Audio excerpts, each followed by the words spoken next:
Hey guys, Joe here doing a one take from the truck. As I promised, is going to be another Tales from the Car Dealer. This is like the umpteenth time I've filmed it because I keep thinking of extra things to put in here. If you like this kind of video, this talking head video, let me know in the comments down below. If you're new to the channel, get subscribed. That would help me grow it greatly.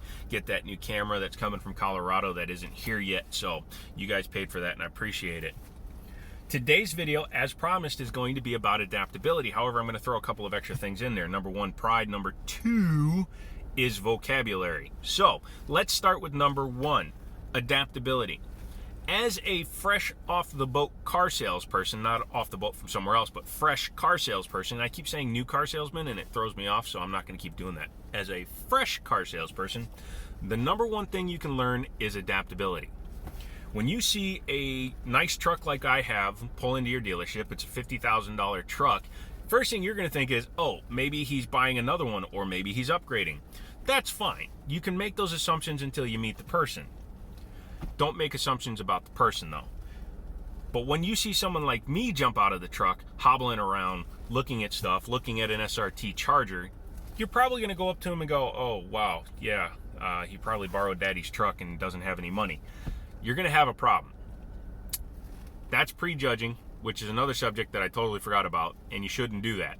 But that's minor. Don't prejudge. Speech over. But adaptability is, you come out and you see me, first thing you're going to need to do as a salesperson is, well, introduce yourself, but also listen to me speak. Listen to the customer talk for a second. That will indicate whether or not you need to be a highfalutin guy or a down-to-earth, dirt-sucking guy. Or gal, not being sexist, I'm just using words. That will help you become adaptable to the situation. Just by changing your speech pattern a little bit, not even much, just a little bit, will actually help you break the ice with many people. I've known many a salesperson that refused to change their facade. You know, they're instead of, okay, I didn't do that well, but you know. Anyways, they wouldn't change who they were in order to make a customer comfortable. And in doing so, they cost themselves a lot of money.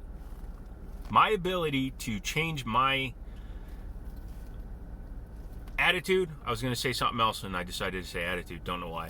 But my tone of voice, my inflection, even my accent to a point, has led me to be a very successful salesperson.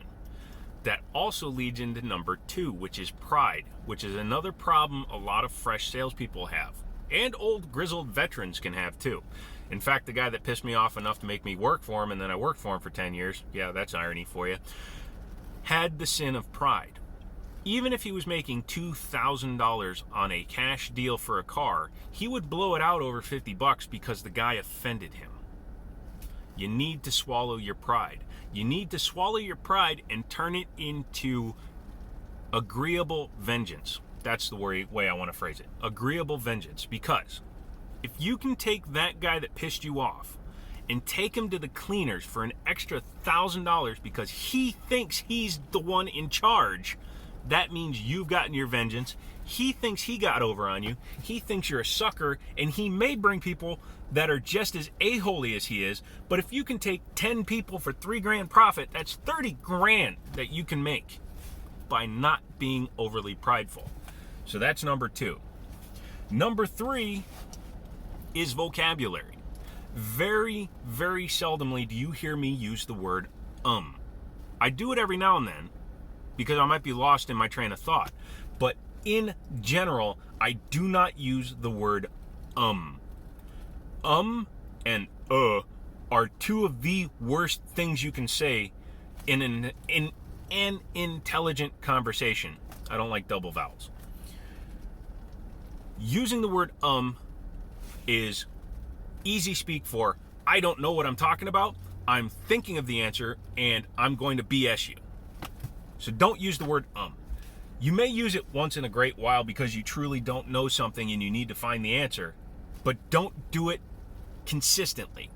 And a lot of people need to think about what they're saying in order to not use it because you're so used to an easy speech pattern that it's very easy to slip into the or you lose your train of thought easy. and I do that, and you slip into your ums.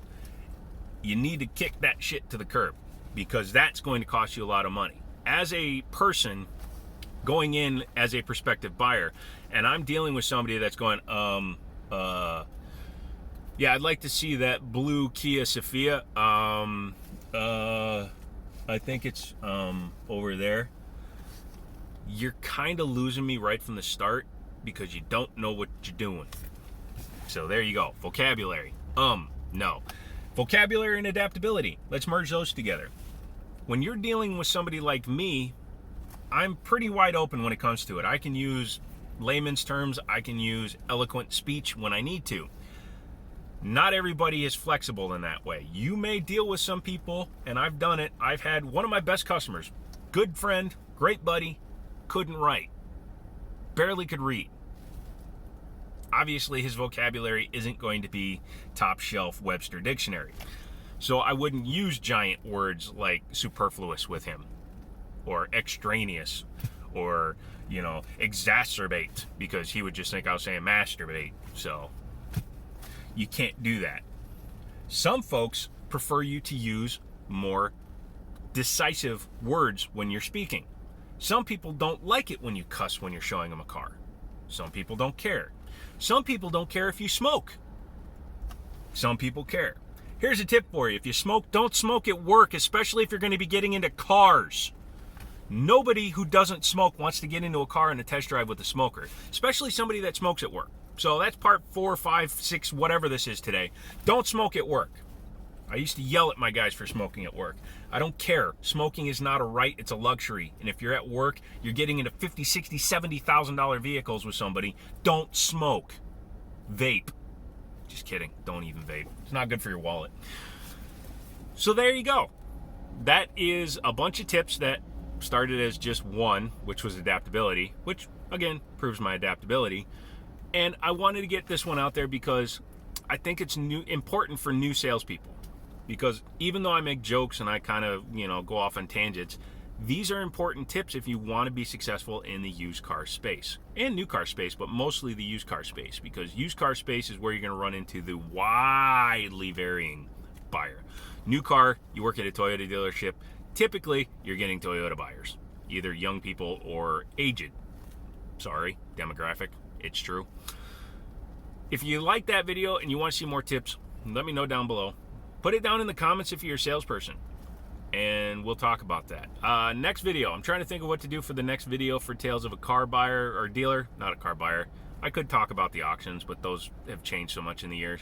I think I'll talk about how many times I've been arrested, because, it's more than 0. And, yeah, so that's about it. Use my link, subscribe, hit the bell, all that jazz down there.